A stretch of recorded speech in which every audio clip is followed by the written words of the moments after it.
Bienvenidos a una nueva jornada de Radar. Vamos a tener un nuevo panel de conversación para hablar de distintos temas. Vamos a hablar de minería, de migración e incluso de futuras reformas.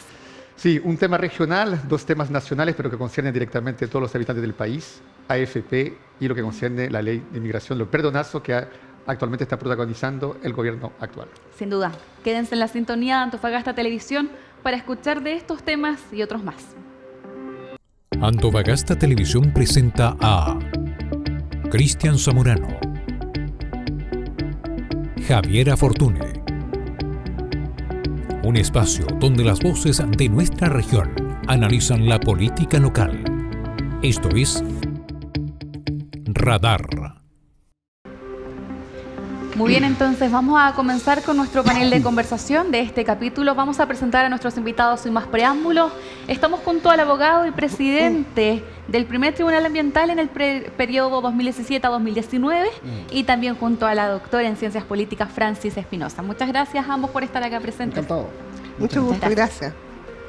Como les decíamos anteriormente, vamos a hablar de distintos temas, pero ahora vamos a enfocarnos en minería, específicamente con una situación donde ya conocimos que la queja por parte de Minera Escondida a una multa finalmente fue rechazada. Se confirma la multa entonces de más de 8.800 millones de pesos debido a una situación que surgió en el año 2018, una denuncia ante la Superintendencia de Medio Ambiente debido a que la empresa Minera Escondida incumplió su resolución de calificación ambiental, ¿cierto? RCA, respecto a los compromisos, específicamente lo que tiene que ver con la extracción de agua subterránea de la cuenca del Salar de Atacama, específicamente los lugares afectados, Monturaqui, Negrillar y Tilopozo. De hecho, la comunidad atacameña, Peine, principales protagonistas ante el rechazo de la gestión de la empresa minera,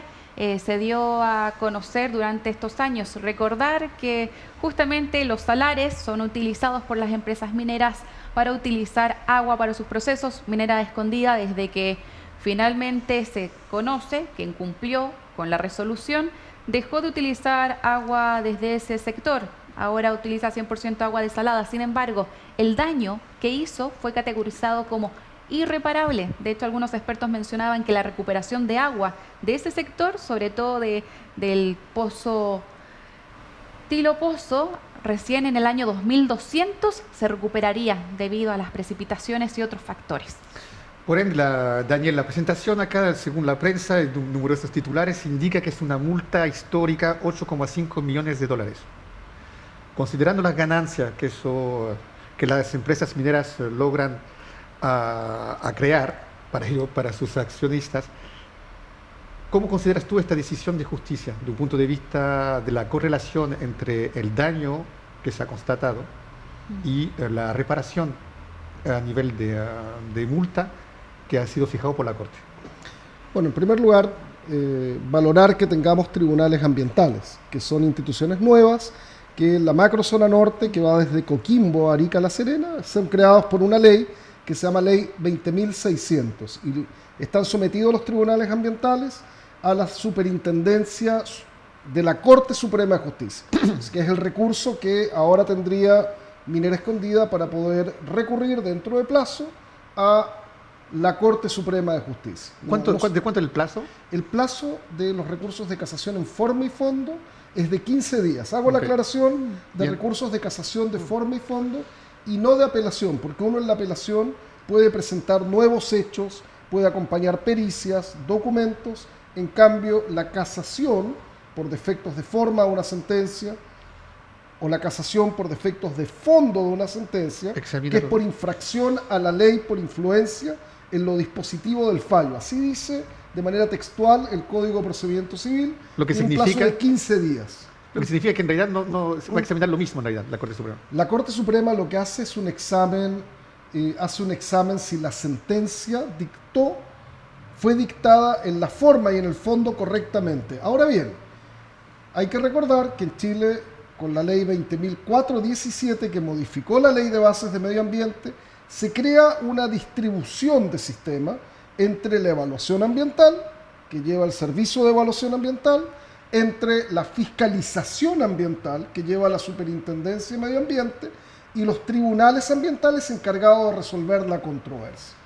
Entonces, ¿qué derecho tiene cualquier persona que se viera afectada por una sanción de la Superintendencia de Medio Ambiente por una sanción de incumplimiento ambiental?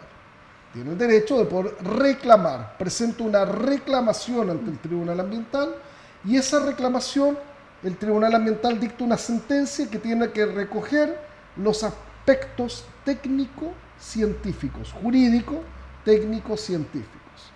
Ahora, la pregunta del doctor Zamorano. La pregunta es sobre proporcionalidad. Hay que recordar de que la sanción más alta que se puede establecer como multa es una sanción en torno al valor de lo que fijó la Superintendencia de Medio Ambiente. ¿Cuál sería? La siguiente sanción ya es la clausura del proyecto. ¿Y esto dónde ha ocurrido con gran impacto en la minería? En Pascua Lama, donde las reservas, si solo les entrego un dato, las reservas certificadas en oro son 16.7 millones de onzas de oro. Cada onza de oro Troy tiene un valor de más de $2.000 la onza de oro. O sea, estamos hablando montos en torno a $40.000 millones por tener el proyecto clausurado. En este caso, la sanción máxima es $8.5 millones.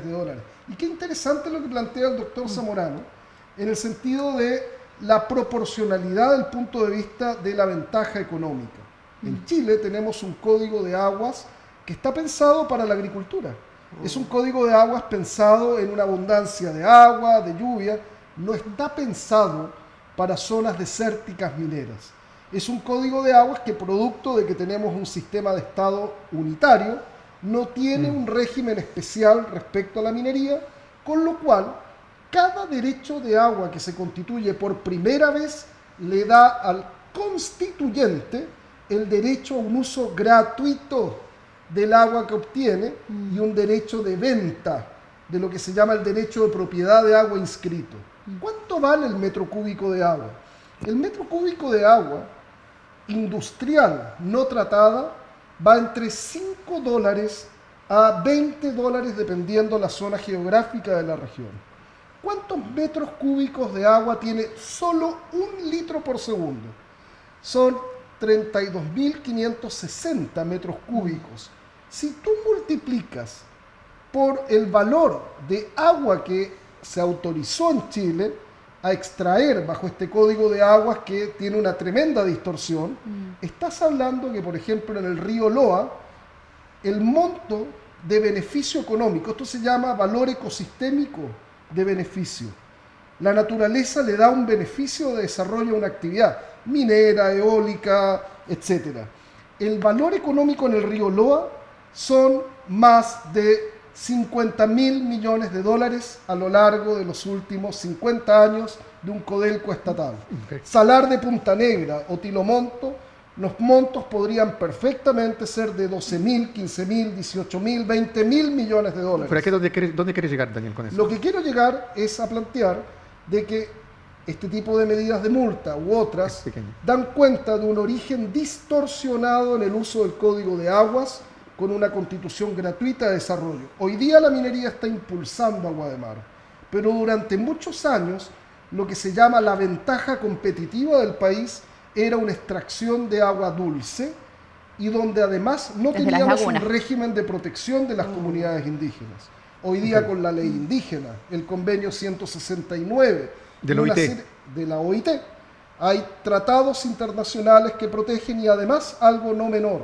Hay pueblos indígenas en el mundo, hoy día tenemos una globalización, entonces lo que pasa en Nueva Zelanda, en Estados Unidos, en Canadá o en América Latina, donde los pueblos originarios protegen su tierra, su agua, su identidad, usos y costumbres, ha permitido también que el derecho ambiental ha tenido un reequilibrio.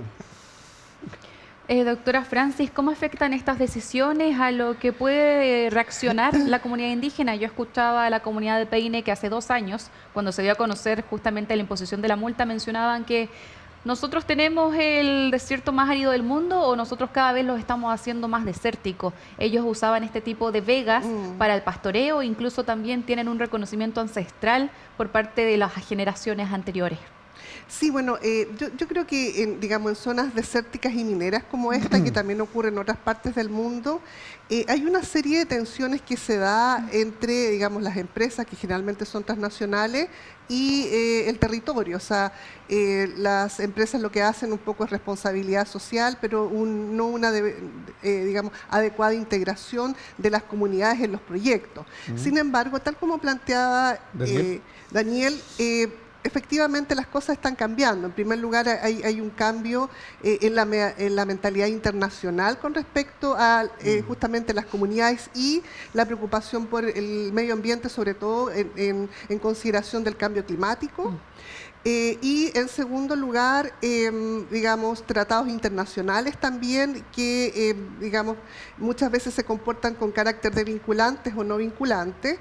Entonces, yo creo que eso también contribuye y la globalización que permite que las comunidades entre ellas se comuniquen, ¿no? Sí, Las una aldea común en realidad. Exacto, de comunidades indígenas internacionales y que compartan las mismas preocupaciones, necesidades, problemas en zonas, digamos, de las mismas características, zonas mineras. Yo tengo la impresión de que, bueno, siempre la normativa va detrás de las preocupaciones o de los intereses de la comunidad, en realidad. Entonces, nos falta todavía, digamos, una mayor modernización en este caso tal vez Daniel sería más experto que yo, pero en la legislación, pero yo diría que desde la idea, más que de responsabilidad social, de la idea de convivir en un territorio. Maturana usa la expresión de coderiva, ¿no? Cuando uno coderiva, es decir, el ser humano se relaciona congruentemente con el territorio, y eso uno no lo observa en las empresas mineras. Y algo que a mí hace rato se me viene a la cabeza es la preocupación de que solamente importe lo corporativo y no importen las personas. Entonces, y en este caso, las máximas autoridades de las mineras solamente tienden a ver la cosa corporativa, pero no la relación amigable, amorosa, diría Maturana incluso, con el territorio. Mire, yo quiero retomar dos conceptos y quiero retomar el marco confrontar el concepto que usted ha utilizado y retomar el marco que describió Daniel. Como especialista y hoy en día abogado, que pasó del otro lado, no más de juez a abogado. Pero, mire, que la norma, que la ley sea fruto de derecho social, eso estamos claros. Si la ley llega siempre atrasada de algún modo. Y que existe hoy en día un movimiento internacional de algún modo que todo está conectado y que situación de la minería en otro país tiene que quizás respetar, a pesar de todo, en un país donde quizás se respeta más, ¿me entiendes? Si hay un nivelamiento hacia arriba, también concuerdo con aquello. Y que los diferentes ejecutivos de la gran empresa, internacionales, multinacionales de la gran minería, quizás les interesan más sus dividendos y su accionista, más que los habitantes del lugar donde están sacando el cobre. Pero hay un elemento clave, más allá de la ley, más allá de la norma, y que, como lo digo siempre, acerca de una aproximación desde el extremo del buen sentido. Y yo quisiera apoyarme sobre la simetría que subrayó Daniel y que lo demostró hace muy pocos minutos. Cuando me habla de cómo se desarrolló la minería a través del agua dulce que utilizó en la región, el dinero que se creó a través de ese uso es enorme. Me está hablando de miles de millones de dólares por una multa de 8,5 millones de dólares. Ni un buen futbolista cuesta 8,5 millones de dólares hoy en día. Es una cifra muy baja cuando hablamos de altas finanzas. Es decir, es ridículo, ya en el mundo del fútbol es ridículo. Es que yo tengo la impresión de que, más allá de la cifra, digamos, es lo que yo intuyo, ¿no? Más allá de la cifra, esto es una señal. Incluso una señal ideológica política, yo que analizo política, sí, en el sentido de, bueno, en primer lugar, qué gobiernos han avanzado más en los temas medioambientales o en la agenda woke, si usted lo quiere llamar. Por una parte, sí, pero por otra parte, en el fondo yo creo que aunque fuera un peso, Minera Escondida igual hubiese dado la pelea, porque en el fondo es generar o en el fondo sobrevalorar o redimensionar nuevamente la preocupación o el conflicto que siempre tienen las mineras con el territorio y que no lo han podido resolver. Sí, agregar sobre eso también, doctora Francis, que claro, da la pelea porque la empresa mencionaba que no estaba de acuerdo con la interpretación, con la resolución por parte de la SMA, por la Superintendencia de Medio Ambiente, justamente debido a que ellos realizaban sus propios monitoreos e informes y que no cuadraba con lo que decía la superintendencia, que finalmente no está respetando la RCA. Te habíamos dicho que si se presentaba este inconveniente, si estabas superando finalmente una extracción de agua subterránea y un nivel estimado que no podías justamente bajar, tenías que reducirlo y no lo reduciste, por eso te pongo una multa, porque no estás cumpliendo con la resolución. Hay que mencionar otro aspecto que no es menor, que es financiero. Algunas de estas empresas operan en mercados abiertos. Anglo American en la Bolsa de Metales de Londres está presente, Freeport McMoran como compañía está presente en el mercado de valores norteamericano, BHP Billiton también.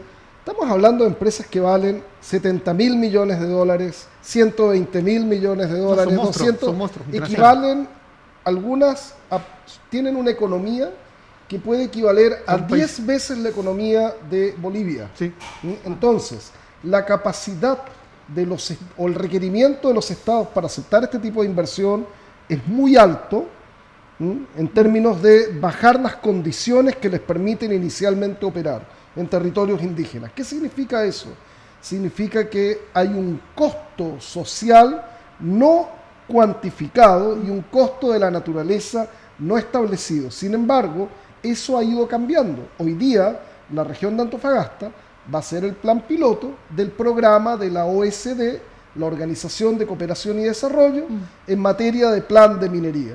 Entonces, lo que ocurre es que Chile... Lo famoso del agua desalada. Y Chile es parte de ese tratado. Entonces, lo que se puede hacer en Francia, se podrá hacer en Chile. Pero lo que no se puede hacer en Francia, Estados Unidos o Canadá o Australia, no se va a poder hacer acá. Pero sí se puede hacer hasta ahora. Claro, se hace, pero hasta el punto en el cual intervienen abogados que conocen el derecho internacional, llevan estos casos a paneles superiores. Y ahí se calma la minería. Y ahí la minería llega a otro escenario. ¿Y sabe por qué? Porque ocurre que el valor de un litigio comunicado en bolsa va entre un 3 a un 7% del valor de compañía. Y una sentencia negativa, en el caso de un proyecto, no tiene que ver solo con el valor de esta multa. Es la señal para los accionistas, para los inversionistas que quieren tener sus recursos en proyectos de largo plazo, confiables y no sujetos a estas contingencias. Por esto recojo lo que dice Francis, en cerca de si hubiese sido $1 simplemente la multa. El valor simbólico y que son síntomas, son señales. Ok, pero no hay que olvidar también que, por ejemplo, hace poco, hoy en día se están acumulando algunos... como la transparencia se aplicó a la actividad política, por eso están saltando todos los casos de corrupción. Como la transparencia se está aplicando al Poder Judicial, está saltando todos los casos de corrupción. Hoy en día también la transparencia a través del desarrollo tecnológico, a través del desarrollo de los medios de prensa también, la minería también está saltando mucho más que antes. Porque antes, ¿quién difundía acerca de la minería? El Mercurio. El Mercurio Antofagasta nunca le va a pegar mucho a la minería. ¿Por qué? Porque hay una relación ahí también, hay un lobby importante. Hoy en día están apareciendo varios síntomas, estamos de acuerdo. Pero igual yo creo que el principio mismo de una multa es dañarte para que no vuelvas a repetir el hecho. Es el valor simbólico importante en el sentido de lo que dice Daniel. Recojo lo que dice Daniel y estoy de acuerdo. ¿A quién, justamente, como antecedente, a quién asusta a la minería? El gran capital que se encuentra en las bolsas internacionales. Si llegan con el asunto de que, mira, en Chile los tipos andan contaminando y tienen una región llena de una tasa de cáncer súper alta y que hay prueba, y que hay juicio, y que hay multa, y que hay la institucionalidad nacional de ese país. Están acabando con el recurso hídrico. Y hay... fallos de la institucionalidad política de ese país o jurídica de ese país, llega hasta la bolsa de Wall Street o en Londres, hay un antecedente que va a hacer ruido. Y ahí la multa, el contragolpe que puede llegar de un punto de vista de dinero es enorme. Y ahí se van a calmar. Entonces yo creo que por ende hay que desarrollar acá la institucionalidad, pero yo también cambiaría el asunto de la multa, porque no puedes tú quedar satisfecho por la cifra que otorgaron, porque acá lo que me llamó mucho la atención en esta información, y ahí le doy la palabra, es el hecho que el daño es casi irreparable. Sobre un corto y mediano plazo lo es. 200 años hay que esperar para recuperar algo del agua que ellos utilizaron para beneficios personales. Y es lo que se esperaría gracias a lo que yo te comentaba de la lluvia, por ejemplo, y eso se da muy poco en este sector. Sí, de hecho el ministro redactor de esta sentencia no es abogado. El ministro Marcelo Hernández es del área científica. Los tribunales ambientales están integrados por 2 abogados y un profesional en el área de las ciencias. Ya hay una sentencia de conciliación, que aprobó una conciliación en el Salar de Punta Negra. Y una de las medidas que se adoptó en la conciliación es la reinyección significativa de agua en los pozos. Entonces, hoy día la desalación debiera permitir bajo condiciones controladas. No se puede llegar e impulsar agua de mar a pozos andinos. Son características. El ecosistema endémico tiene que adaptarse. Pero hay que generar condiciones para que ese proceso no sean 200 años. Entonces estamos en presencia. Hoy día tenemos un dato muy duro que nos dio Cochilco, la Corporación Chilena del Cobre. Nos dijo que en los próximos 10 años en Chile se van a invertir más de 80.000 millones de dólares en proyectos mineros. La inversión extranjera. Un tercio de eso, curiosamente, es nacional, a través de Codelco, y el resto inversión extranjera. ¿Qué tipo de minería, bajo qué estándar, cómo ha de ejecutar sus proyectos de puerto u otros? Y acá viene un desafío gigante, que es el desafío hoy día. Por ejemplo, el Comité de Ministros va a tener que evaluar el caso del proyecto Dominga. Hay una orden del Tribunal Ambiental al respecto, ordenando que se evalúe bajo condiciones de cumplir. Una nueva resolución. Con una nueva resolución. ¿Cuál es el estándar? Porque ni Australia, ni Canadá, ni Estados Unidos han dejado de desarrollar minería. Pero lo que uno puede ver, ¿qué tipo de minería se ejecuta? ¿Con qué tipo de acuerdos? Las comunidades Navajo, por ejemplo, en Arizona, en Estados Unidos, tienen minería del carbón, con BHP Billiton, un proyecto de minería superficial. Pero el modo en que los proyectos son controlados, se generan retornos para las comunidades, es muy distinto. Mucho más elaborado. Mucho más elaborado. Bueno, bien, yo nos tenemos quisiera, que... quisiera por señalar supuesto. 2 cosas cortitas. En primer lugar, recuerdo al padre Berrío que decía que, digamos, lo que se hacía en Canadá no se hacía en Chile, que un poco lo que señalaba en este caso Cristian Zamorano. Recojo la idea que hay un libro que se llama Empire o Imperio de Harry Negri, que plantea esta idea, bueno, ¿a quién le reclamamos? O sea, que son empresas transnacionales en las cuales realmente no hay rostro. Entonces, ¿a quién le reclamamos? Y comparto el punto de vista de que cada vez las comunidades indígenas están más empoderadas, generando más presión, y eso también ayuda a valorar los niveles o a subir los niveles de democracia. Así es, tienen mayor conocimiento también de cómo poder hacer también sus respectivas querellas respecto a las gestiones de parte de las empresas de extracción. Nos tenemos que ir a una breve pausa y al regreso vamos a continuar con más temas aquí en Radar. Quédense con nosotros.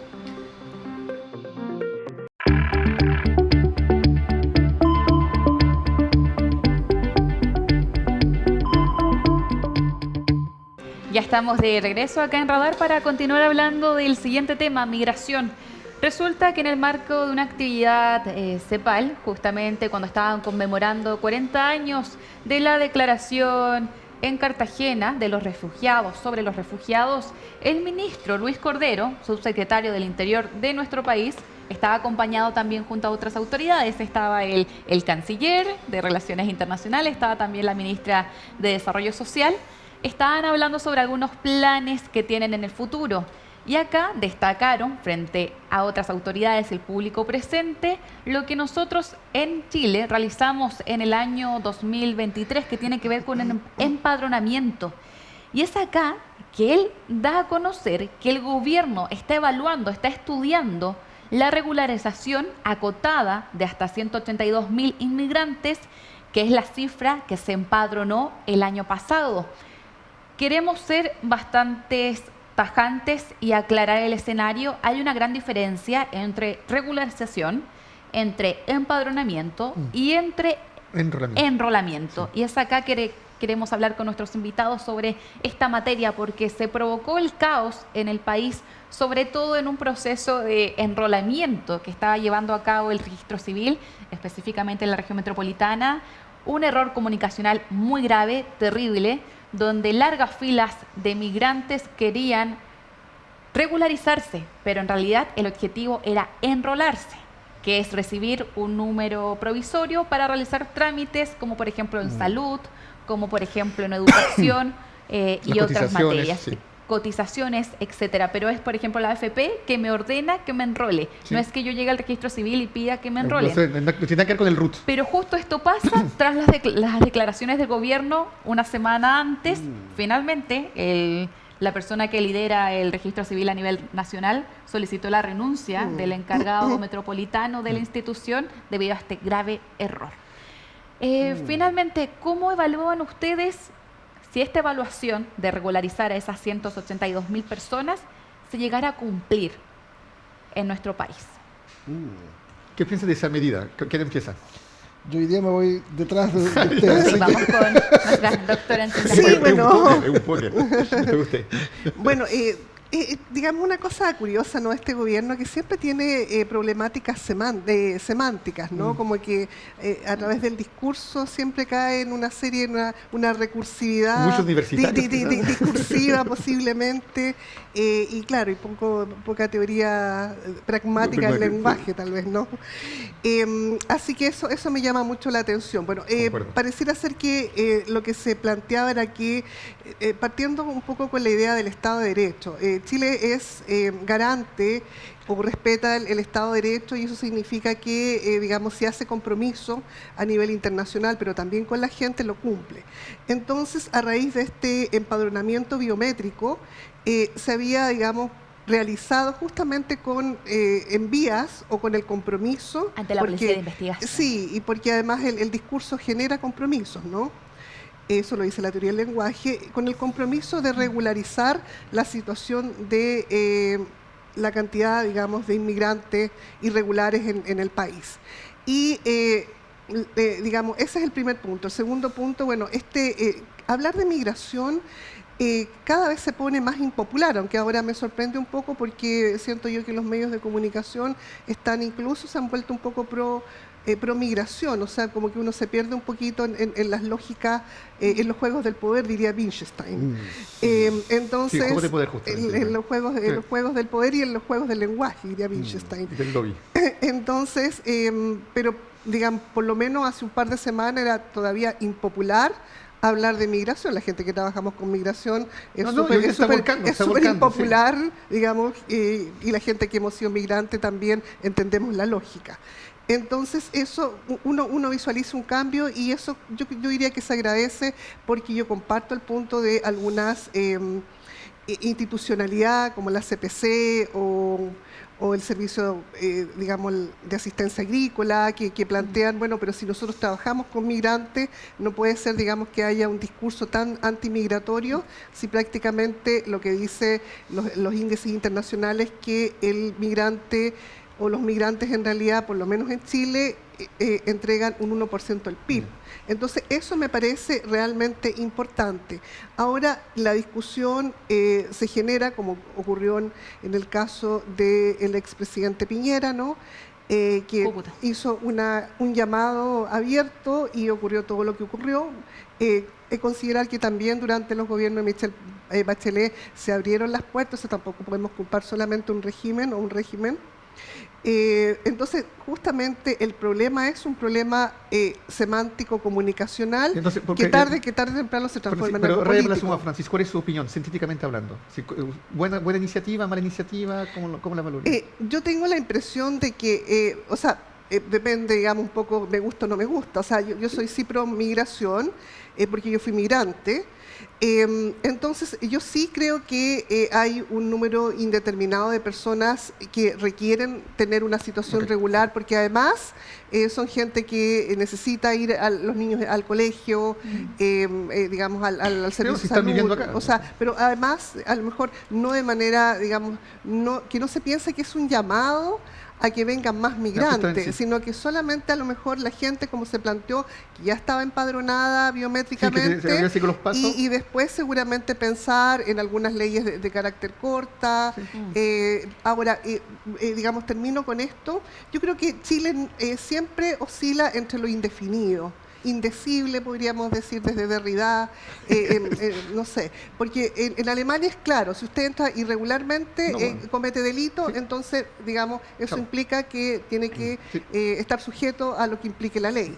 Pero acá, digamos, no tenemos esa situación, entonces o nos definimos por una política de esas características, claro, o en el fondo nos definimos por algo tal vez un poco más, digamos, socialdemócrata, que implique a lo mejor por lo menos regularizar a esta gente. Sí, justamente las reacciones fueron diversas, solamente para agregar respecto a este posible incentivo o incluso perdonazo, como lo decía justamente el parlamentario de Renovación Nacional, Arturo Longton, es el miedo que tiene tras la información, la declaración de Luis Cordero. Mira, yo creo que a mí me encantó leer este tema. Yo estaba en ese periodo en la universidad, cuando fue el gobierno conservador de George Bush padre. El hijo, un plato, pero el padre era el clásico abogado, político, fue director de la CIA, ¿no? Sí. Vicepresidente de Ronald Reagan, un personaje de poder en Estados Unidos. Y tenía un asesor económico principal que después fue presidente de la Reserva Federal, Alan Greenspan. Y de la noche a la mañana este gobierno conservador, con un discurso, sabemos que la derecha tiene un discurso anti-migración per se, dice: vamos a anunciar un programa de regularización de 5 millones de inmigrantes. 5 millones de inmigrantes. Tenemos claro el aporte, más de un 1%. Entonces, la pregunta es, ¿en qué sectores críticos está hoy día la migración en Chile? En el campo chileno, en las cosechas. Mano de obra. En la mano de obra, en el turismo, en todos los servicios. Sí. Y luego empezamos a tener una calificación de migrantes que, yo quiero decirlo de manera clara, no pasamos la pandemia sin el apoyo de muchos profesionales del área de la salud provenientes de Venezuela y de otros países. Entonces, la pregunta es: tan rápido es llegar y decir, no, hay que sacar a los migrantes porque se quieren que ir expulsados, llegan delincuentes. No, ese discurso, que es un discurso, incluso un discurso barato. Reaccionario y barato, porque el mismo Donald Trump, tanto discurso fuerte que tiene con los mexicanos, hizo una visita en plena campaña a la planta de Harley Davidson. Y las motos Harley Davidson son una maravilla, son una artesanía, claro, ¿no? Las tuercas, el asiento de cuero trabajado. Color rojo. Oye, pero realmente una artesanía. Tú cuando tienes una Harley Davidson, tienes mucho más que un medio de transporte. Sí. Lo que tienes es una experiencia de manejo. ¿Quiénes son los mejores artesanos? Los que descienden de los mayas, los que están en México, en Guatemala, extranjero, tienen un conocimiento maravilloso de la artesanía. ¿Qué digo con esto? Que no podemos llegar simplemente, y yo entiendo que es un tema en el cual nuestro país es un tema polémico, porque yo creo que Chile tiene un potencial de ser un país de 50 millones de habitantes, que la macrozona norte tiene el potencial de reflejar más de 15 millones de habitantes en los próximos 50 años, con desalación de además. Yo creo en un país potencia, yo quiero un país potencia. Y eso pasa por regularización. Tendríamos que crecer en vertical. Pero eso significa, no, y tenemos en esta zona, tenemos 12.8 millones de hectáreas que con la desalación de agua de mar, cultivos hidropónicos y una serie de innovaciones nos están demostrando, como en la Baja California, que tenemos el potencial de ser importantes. Pero por eso hay que tener líder y visión de Estado, Daniel. Necesitamos liderazgo y visión de Estado. ¿Pero tenemos eso ahora? Yo no sé si lo tenemos, pero los inmigrantes que llegan prefieren verlo acá que vivirlo en sus países. Eso es un buen punto. Cristian, antes de darte el pase, también quizás para complementar un poco a la vereda de al frente, los que no están muy de acuerdo con las palabras que están dando a conocer el gobierno, es porque finalmente las personas que se empadronaron el año pasado, estas más de 180.000 personas, dieron su nombre, dieron sus datos como corresponde, pero ingresaron irregularmente al país. Pero dieron a conocer quiénes eran ellos. Algo similar a la autodenuncia, ¿cierto?, claro, que uno realiza. Claro. Pero ¿cuál es la gran problemática que tenemos en Chile? Que las personas que ingresan por la frontera centro-norte no sabemos quiénes son, no sabemos de dónde vienen, no sabemos dónde están trabajando, etcétera. Y es por eso que están motivando este tipo de dinámicas como el enrolamiento, para que tengan el derecho a la educación, para que tengan el derecho a trabajar. Y es acá que también el subsecretario nombró la importancia de tener justamente un arraigo familiar o un arraigo laboral. Sin embargo, los sistemas pueden abastecer a un nuevo incremento de personas cuando tenemos problemas de exceso en los servicios de salud, en los servicios de educación. Mira, está la norma y su realidad. Acá hay una carta fundamental que no se cambió de manera desafortunada desde mi óptica. Artículo 19, donde están dispuestos todos los derechos fundamentales. El derecho a la familia, a tener una familia, está ahí. Claro. Entonces, por ende, a momento dado, si hay derechos fundamentales que son garantizados por la Constitución, hay que aplicarlo. Entonces, ¿qué corresponde al Estado de hacer que eso se transforme en algo de concreto? Por Una ende, ciudad global. o si no, no hay Carta Magna y la Carta Magna pierde todo su significado. Entonces, si dispone de esos derechos, el Estado tiene como deber de asegurarlo. Por ende, tienes que hacerte cargo de esa gente que está acá. Sin embargo, yo quiero retomar dos cosas. La primera, yo concuerdo, da gusto escucharlo, que para mí Chile en un momento dado no va a tener 20 millones de habitantes. Este país se va a llenar, porque hay mucho espacio, Hay que avanzar, es un proceso pero evolutivo. si tú tomas el tema de la energía, el tema del cobre y la baja población que hay acá, y los nacionales que no se reproducen, porque la tasa de fertilidad de los propios chilenos es muy baja, esto va a seguir la inmigración y va a seguir llenándose. Eso estoy de acuerdo, que a un momento dado va a explotar, a un momento dado vamos a ser mucho más que 20 millones. Eso para mí no hay otro camino que aquello. Pero yo también concuerdo con Francis cuando dice que hay un cambio en el discurso mediático. A un momento dado era, todos los extranjeros afuera hagamos zanja que no vengan más. Como el Partido Republicano. Porque son todos delincuentes, porque están llegando en delincuentes y todo eso. ¿ya? La frontera. Y la tasa de inmigración está relacionada con la tasa de delincuencia, pero el discurso cambió. Y como ya que hablaste de Estados Unidos, yo voy a tomar un famoso dicho norteamericano. Sigue el camino del dinero. Si hay cambio de opinión, es que a alguien le interese que haya cambio de opinión. Y yo creo que el poder económico le interesa que sigan llegando migrantes. Y yo sé que Daniel es un gran lector. Bueno, Francis también, de hecho. Y Javier también. Gracias. Hay un autor francés del final del siglo XIX que se llama Émile Zola. Zola, Z-O-L-A. ¿ya? Escribió el libro Germinal. Germinal, que también es una película, por si acaso. Pero el libro, son 1.200 páginas, describe la vida de los mineros en el norte de Francia. Ahí va a hablar del alcoholismo que hay en ese medio, ¿cómo decir? La realidad social brutal de la época. Y habla un momento dado, hay una huelga. Y justamente Germinal cuenta la historia de un tipo que está liderando la huelga, que es de una familia que supuestamente tiene trayectoria, que siempre termina mal el asunto. Para quebrar la huelga, los dueños de la mina traen trabajadores de Bélgica, que está un poquito más lejos que el norte de Francia. Y lo que se llaman les briseurs de grève, los rompedores de huelgas.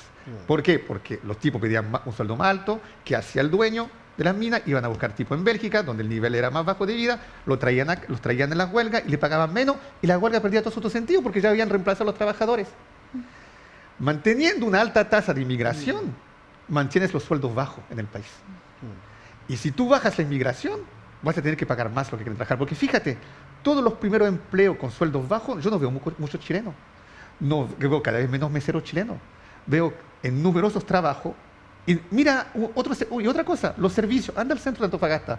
¿Quién propone de arreglarte el celular por 10.000, 20.000 pesos? Puros colombianos, puros extranjeros. Hay un instituto de tecnología en Cali, en Medellín, no creo. Ellos solo se adaptaron acá, pero se movieron para adaptarse. Y ahí no hay ningún chileno en todas esas tiendas. Entonces, hay un asunto que al poder económico le interesa, le sirve que siga llegando inmigración. Y por eso cambió el discurso mediático, porque no me pueden decir que el poder económico no está conectado con los medios de comunicación. No en Antofagasta TV ni con radar. El cuarto poder. El cuarto poder. Pero hay un lobby. Y yo creo que eso también influye en aquello. Y para terminar mi intervención, simplemente indicar que esta medida no tiene nada extraordinario. Daniel habló de Estados Unidos, con otras cifras, y un país que siempre se rige por la vertiente económica. Hablemos de España. Usted sabe, en el año 2000, Zapatero también regularizó una cantidad de inmigrantes. ¿Por qué? Porque a un momento hay que saber quién está en nuestra casa. Sí. Y yo creo que en ese sentido, esta regularización sí sirve. Algo que está en estudio de acuerdo a las palabras del gobierno. Nos tenemos que ir a una breve pausa. pero luego continuamos con más radar y más conversación sobre la contingencia local y por supuesto también a nivel global. Ya regresamos.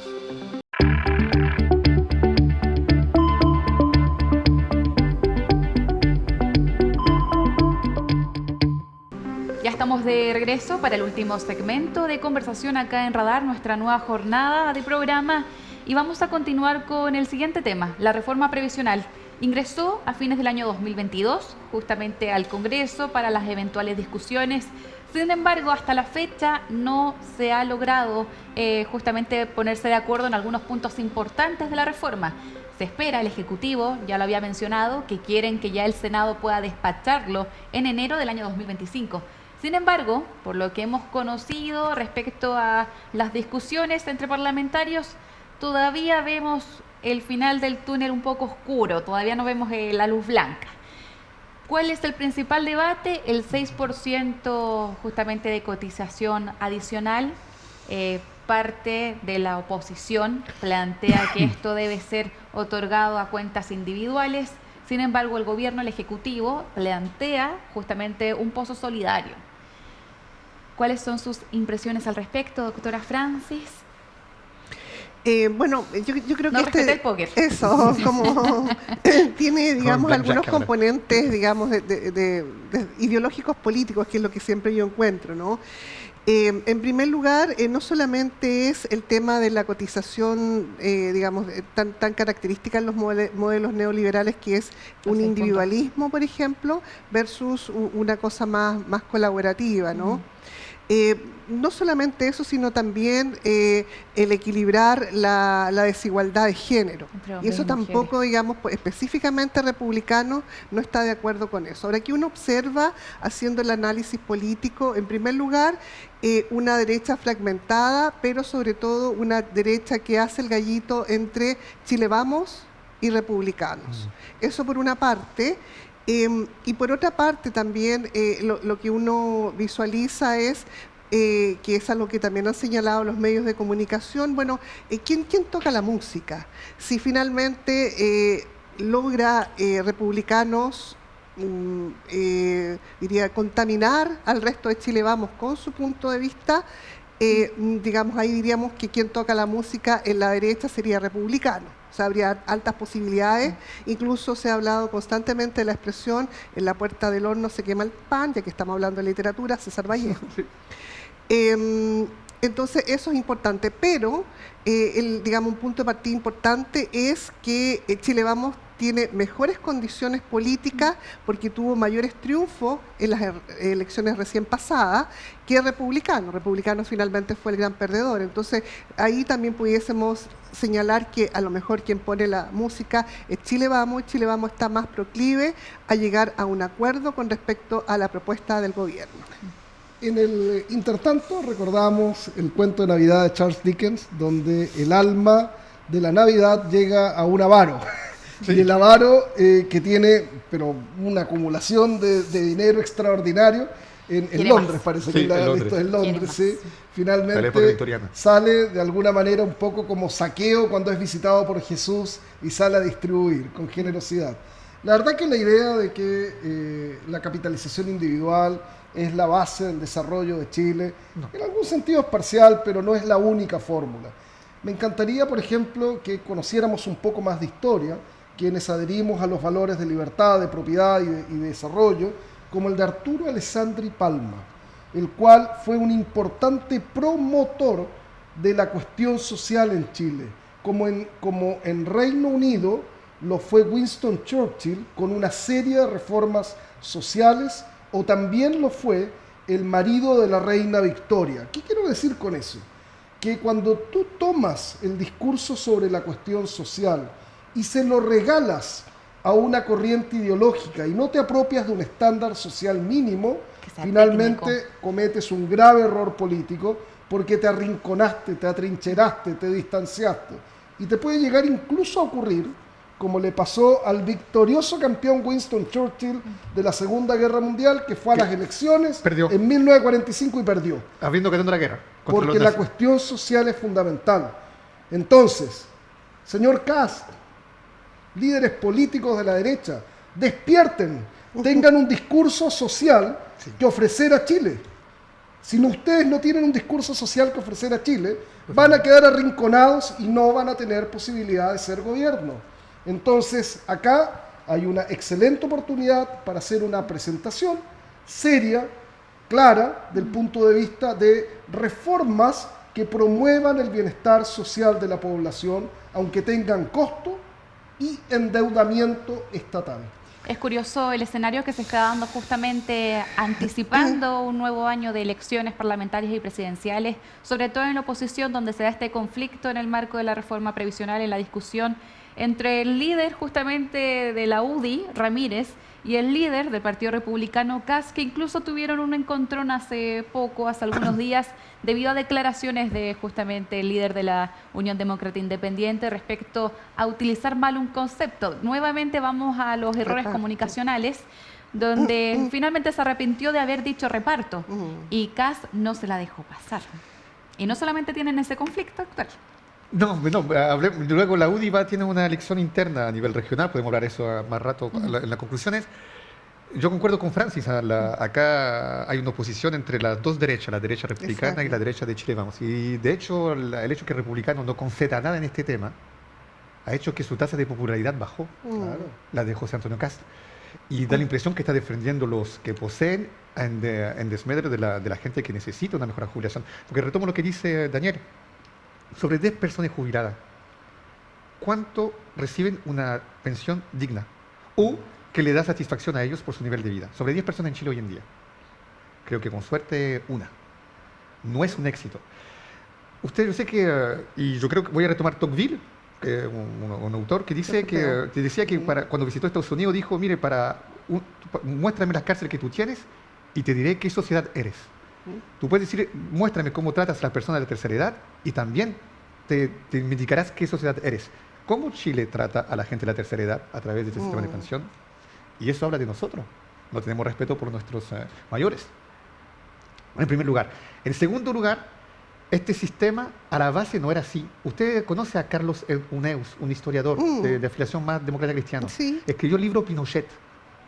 No que alaba a Pinochet el libro, estudia claramente cuando Pinochet estuvo en el poder y regresa a inicio de los 80, cuando justamente se está aplicando la nueva economía de los Chicago Boys, se reduce el déficit público de manera brutal en Chile, en una dictadura, pero Pinochet dice, acá el asunto es, y hablando con Jaime Guzmán y todos los pensadores de la PUC, de la Católica, la Pontificia, dice, yo quiero un capitalismo popular. ¿Sí? Y quiero que cada chileno sea propietario.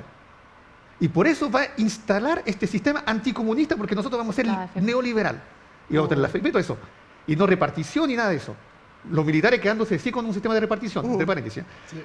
Pero ¿qué pasa después, a lo largo de los años? Y en gobiernos democráticos, trastornan totalmente la idea original para llegar al sistema de hoy. Y yo encuentro, como lo dice Daniel, y con eso termino, inadmisible que se quiera mantener este nivel, porque no satisface a nadie.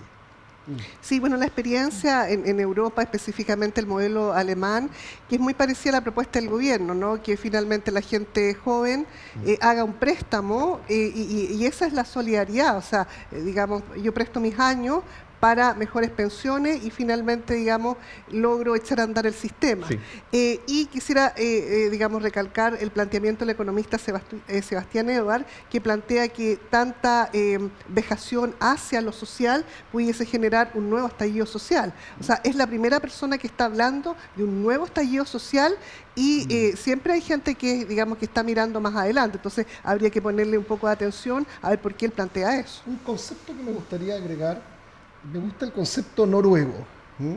Noruega, los noruegos hasta la Segunda Guerra Mundial eran requete pobres. Pero ¿y ahora? Requete pobres, pero hoy día es una de las sociedades más ricas del planeta Tierra. ¿Qué hicieron? Reinvirtieron la riqueza de los hidrocarburos en el país. La reinvirtieron socialmente en los programas de escolaridad para niños, pero también en la protección de la tercera edad, creando un equivalente a los llamados, fondos soberanos sociales. Fondos soberanos sociales. La misma receta ha seguido Azerbaiyán y los países donde hay hidrocarburos.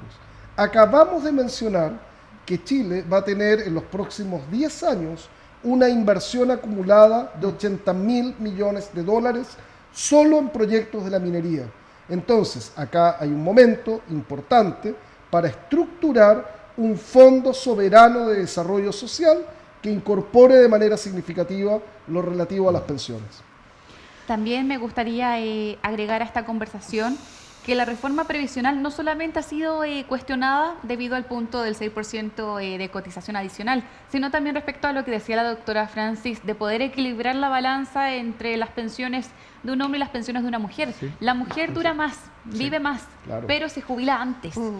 Y ese punto tampoco ha sido bien abordado dentro de la reforma previsional y hemos podido escuchar entre pasillos del Congreso que los parlamentarios ya se ven incluso un poco resignados a poder bajar justamente las edades de las pensiones. Es como una conversación que saben que se tiene que abordar, pero ya están con esta actitud de como ya no se hizo, cuando yo creo que todavía no se ha cerrado la conversación, si bien el gobierno haya dicho que quieren despachar este proyecto en enero del año 2025. Sí, yo ahí quisiera agregar que, digamos, se toma como argumento el caso de Francia, que cuando se plantea subir la edad de la jubilación, digamos, se genera toda una crisis social, que yo creo que el caso es distinto, porque acá lo que se está planteando es que las mujeres tengamos la misma, digamos, los mismos años productivos que los varones, que yo que estoy en la academia, por ejemplo, es bastante injusto eso, porque las mujeres rápidamente tenemos que salir de la academia y tenemos colegas que están con 80 años todavía en la academia, entonces... ¿Qué hacen todavía en la academia? Porque claro, hasta los jueces tienen una edad límite. Exacto, entonces esa es una cosa súper importante, pero me parece que Chile se está abriendo por lo menos a esa discusión y eso se agradece. Incluso, digamos, posturas más extremas como UDI, se está abriendo esa discusión. No, por supuesto, republicano y más allá de republicano. Claro. Daniel. No, yo quiero, mira, tengo una idea que va a sonar, si no la explico brevemente. Ese Fondo Soberano Social, en mi opinión, debiera ser de propiedad como Fondo Soberano Social y con capacidad de ser invertido en empresas como Codelco. Un porcentaje de Codelco debiera ser de ese Fondo Soberano Social, como las empresas de hidrocarburos tienen un Fondo Soberano Social en Noruega, en Holanda, donde no tienen un problema jubilatorio por la misma razón. Y quiero plantearlo también respecto a los próximos megaproyectos que vienen en materia de hidrógeno verde que se concreten. U otro. A lo que menciono es que el país no puede ver pasar su crecimiento de riqueza sin incorporarlo, como lo han hecho los australianos, con empresas como BHP Billiton, donde los fondos jubilatorios están asociados a la riqueza que grandes empresas de recursos naturales han desarrollado en el país. El tiempo de hacer esta decisión no es mañana, es un tiempo de pensarlo hoy para poder ejecutarlo mañana. Bueno, de ahí la importancia de los partidos políticos y de la gente que los compone.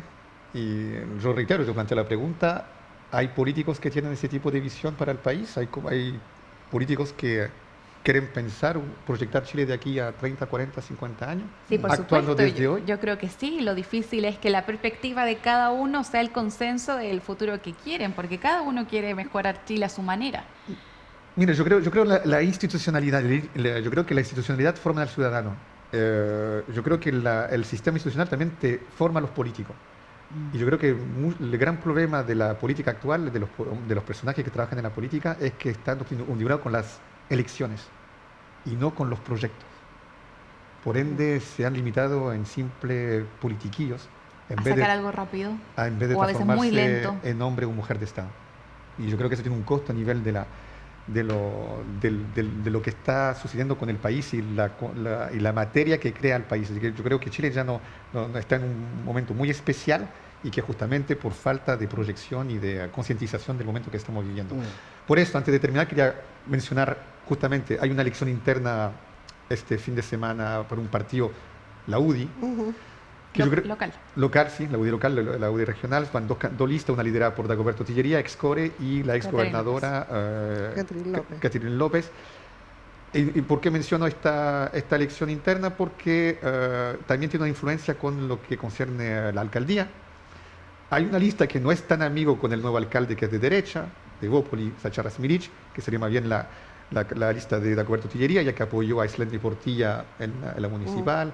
ya que apoyó en segunda vuelta, ¿cómo se llama?, a Marcela Hernando. Entonces ahí hay una discusión sobre su posicionamiento político. Y Katy López, que justamente como gobernadora esta vez se vuelve a presentar, oponiéndose un poco a esa lista que sería un poco la continuidad de la que existe actualmente. Su opinión acerca de esa elección interna, ¿cree que tiene una influencia en cuanto a la relación entre la UDI y el municipio? Bueno, yo soy bastante crítica a los partidos políticos de la región. Usted sabe que yo digo que la política la hacen los medios de comunicación y no los partidos políticos. Siento que a veces los partidos políticos son club de Tobis nada más. Y uno, digamos, ve poco análisis político, pero ahí yo vería dos casos.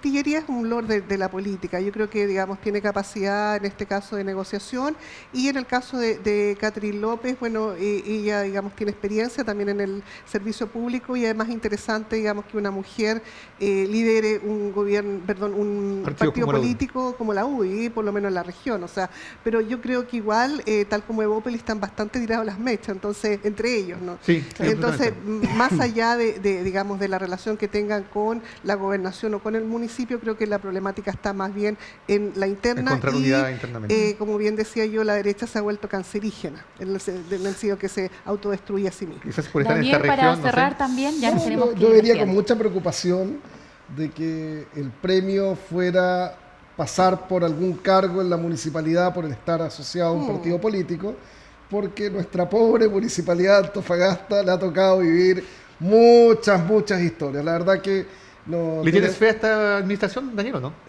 Yo le tengo fe a la administración siempre y cuando sea una administración capaz de llevar adelante el proyecto que fue declarado por el alcalde cuando asumió el cargo.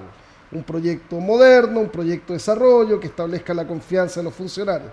Pero veo cada cierto tiempo circular algunos personajes que desean ser consejeros del alcalde, de los cuales yo le diría al alcalde, no converso con él sobre esto ni sobre ningún otro tema, cuídate de malos consejeros. Hay que tener bastante en consideración ese tipo de frases. Muchas gracias a ambos por estar hoy en Radar. Muchas gracias, un placer. Muy bien, nosotros ya nos despedimos, estamos cerrando este capítulo, lo pueden encontrar en las distintas plataformas. Muchas gracias por su compañía. Sí, bueno, y con una palabra final sobre el tema de hoy, yo creo que me quedo con el asunto de la AFP. Yo creo que eso es fundamental, más allá de que el tema migratorio es importante, el tema de la minería es importante, pero el tema de la AFP es fundamental porque básicamente yo creo que ha sido la columna vertebral de una discusión, de muchas quejas durante mucho tiempo, y quizás hay que realmente resolverlo para que poder zanjar realmente ese tema y no dejarlo así siempre pendiente. Un tema muy importante. A mí también me parece prioritario que reforcemos más la parte técnica del proyecto que dejarnos influir por situaciones políticas. Nos vamos entonces, continúen las señales Antofagasta Televisión. Antofagasta Televisión presentó a Cristian Zamorano, Javiera Fortune, un espacio donde las voces de nuestra región analizaron la política local. Esto fue Radar.